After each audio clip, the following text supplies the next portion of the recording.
accused me of faking this. They gave me a cane and told me I could go. And they brought me up in the elevator in a wheelchair, and I had to walk down 3 flights of stairs. And I could hear my heart on the EKG. They couldn't find anybody medical. But the guy that, I think his name is Hudson, he was there.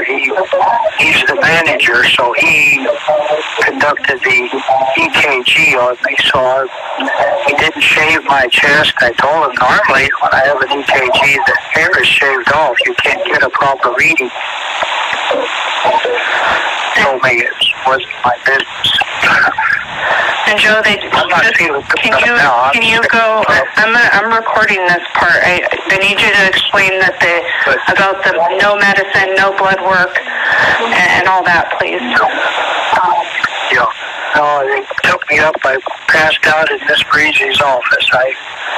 She told me to go back, and I leaned up against her cabinet. And next thing I know, I'm on the ground, and they did respond quick, and they loaded me up and took me up to the 3rd floor in a medical. They call it the hospital.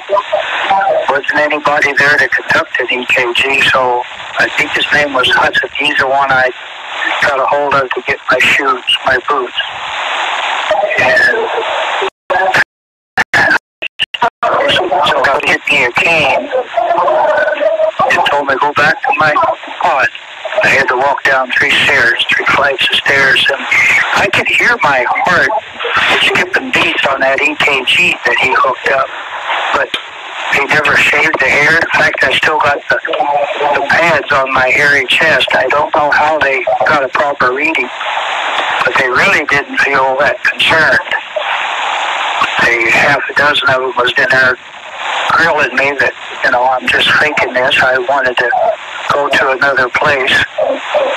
I said, I'm happy here, but I'm being threatened where I'm at. So they moved me down the hallway. Still, the guy that's upset with me because I hit his bunk one night when I lost my balance. I guess I snore a little bit. He does. He coughs all night long, but everybody in here does. They're all sick. I got people coughing above me on both sides. And I'm taking vitamins and trying to take care of myself, but I really needed outside. This is the same type of seizure or stroke or whatever I had in Shelby. That's what I was having last night. I think it's the same one. It's just another, the next one might be, that's it. I don't know why I have to endure this for putting ponds on my property. But these people don't know that. Well, they're not concerned anyhow.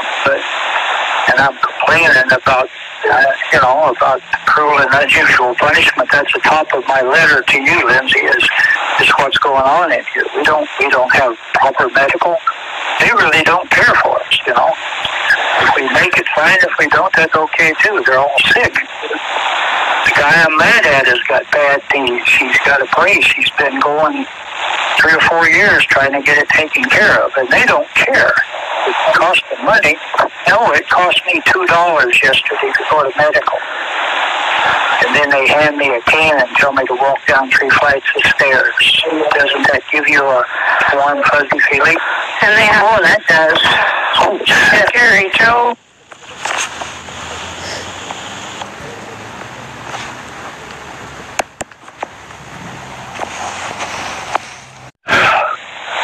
Oh, well, if they don't kill me, they'll know I was here anyhow. Okay, guys.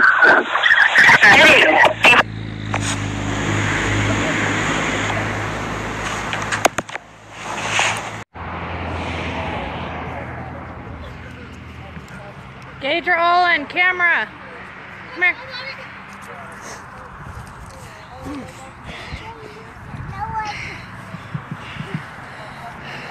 We're standing out here for Joe Robertson, a 77-year-old Navy vet, in federal prison for putting ponds on his property. God gave us water. Why do we have a man in prison for water? I want to thank everyone for showing up today. It's a blessing to have a handful of people out here standing for liberty and freedom and right. Joe Robertson needs a hospital or he needs to go home. We've got all the paperwork in the background to help Joe, but we need the American people to be loud and clear to the elected officials. We are not okay with 77 Navy vets being neglected and abused, along with now 6 families and people in here with Joe who also are getting medical neglect or being abused, or they're in here unjustly.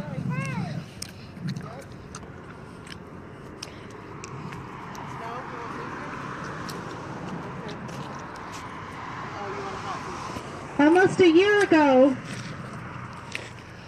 LeBoy Finicum was assassinated by our federal government with his hands in the air for teaching the Constitution. His family's with us here today, and pretty soon we're going to be going to a meeting that didn't happen up in Oregon, in John Day.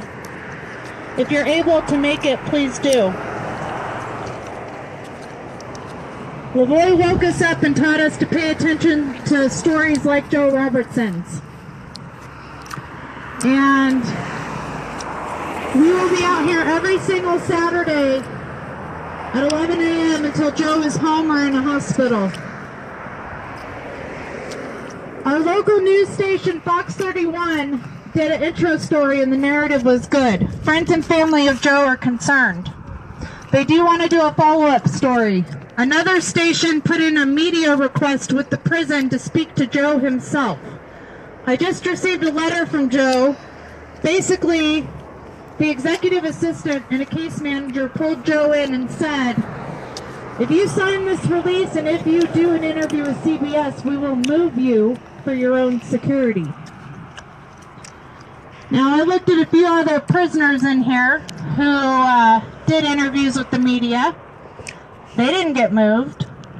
To me, that sounds like blackmail. If you do this, we're going to do this. At the bottom of that letter, Joe Robertson is still standing tall. He's a man of honor and integrity, and he's saying, I will do the interview with CBS. The sooner, the better.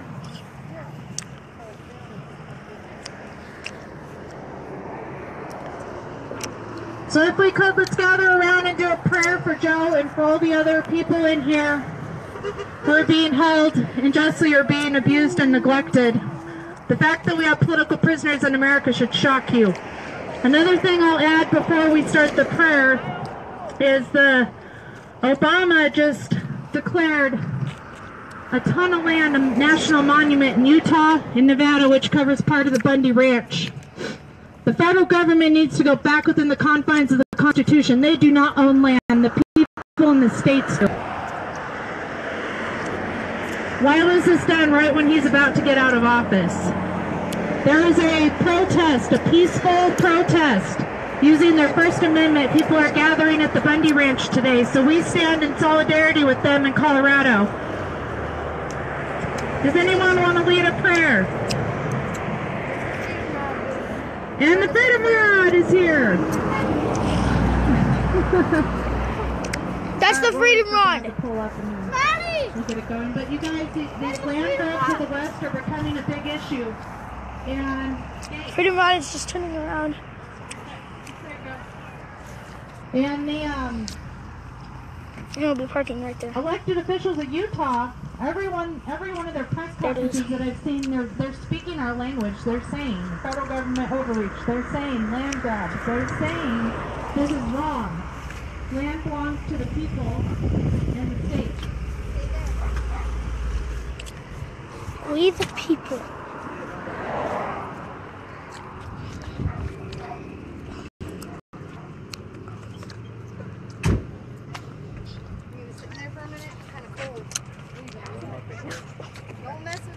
And that's, and then there's that.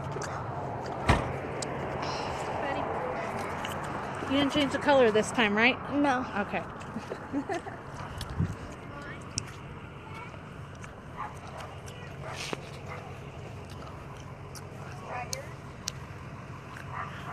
There's my brother in the Freedom Rod.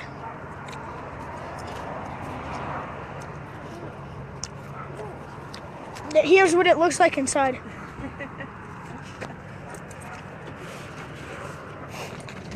Oh, Grandpa's gonna get that also. So let's go back over here while he's doing that.